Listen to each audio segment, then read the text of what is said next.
Hi hello welcome to GRTV. రాష్ట్రంలో రైతులు తీవ్రంగా ఇబ్బంది పడుతున్నా ముఖ్యమంత్రి పట్టించుకోవడం లేదు. ధాన్యం, జొన్నలు, పొద్దుతిరుగుడు పంటలు కొనకపోవడంతో రైతులు ఆవేదనతో ఉన్నారు. కొనుగోలు కేంద్రాల వద్ద రైతులు చనిపోతుంటే బాధ అనిపిస్తుంది. ఈ ప్రభుత్వానికి బుద్ధి రావాలి.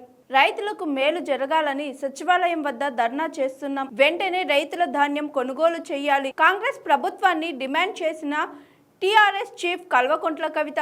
సచివాలయం వద్ద ధర్నా చేస్తున్న కవిత సహా టీఆర్ఎస్ శ్రేణులు, రైతులు, మహిళలను బలవంతంగా అరెస్ట్ చేసిన పోలీసులు. అరెస్టు సందర్భంగా మహిళలను, రైతులను లాగేస్తూ పోలీసుల ఓవర్ యాక్షన్. ఆ తర్వాత కవిత మాట్లాడారు. రాష్ట్ర వ్యాప్తంగా రైతులు తీవ్రంగా ఇబ్బంది పడుతున్న పరిస్థితి ఉంది. కొనుగోలు కేంద్రాల వద్ద రైతులు చనిపోతుంటే ఆవేదన కలుగుతుంది. ఈ ప్రభుత్వం వడ్లు, జొన్నలు, పొద్దుతిరుగు పంట కొనుగడం లేదు. సచివాలయం వద్ద ఒడ్లు పోసి నిరసన తెలిపితేనైనా ఈ ప్రభుత్వానికి బుద్ధి వస్తుందని మేము ధర్నా చేపట్టాం. రైతులను ప్రభుత్వం వెంటనే ఆదుకోవాలి. వరి, జొన్న కొనుగోలు చేయాలి. రైతుల దుఃఖం మామూలుగా లేదు. ధాన్యం కొనుగోలు చేయకపోగా తరుగు తీస్తున్నారు. 2.5 ఏళ్లుగా ఈ ముఖ్యమంత్రి వ్యవసాయ శాఖ మీద రివ్యూ చేయలేదు. జిల్లాలో కలెక్టర్లు రైతులకు అన్యాయం చేస్తున్నారు. గ్రేడ్ ఏ వరిని గ్రేడ్ లెస్గా రిజిస్టర్ చేస్తున్నారు.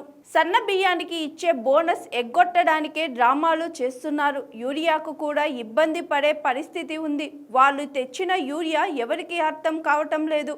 రైతులకు ఎలాంటి ఇబ్బంది లేకుండా ప్రభుత్వం వెంటనే చర్యలు చేపట్టాలని కల్వకుంట్ల కవిత డిమాండ్ చేశారు.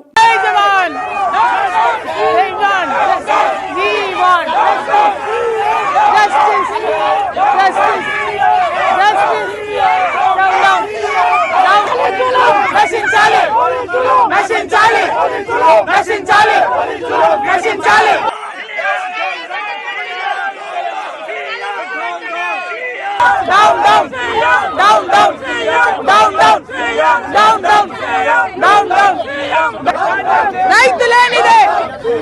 Down, down, down, down, down, down, down, down, down, down, down, down, down, down, down, down. CM, CM, CM, CM, CM.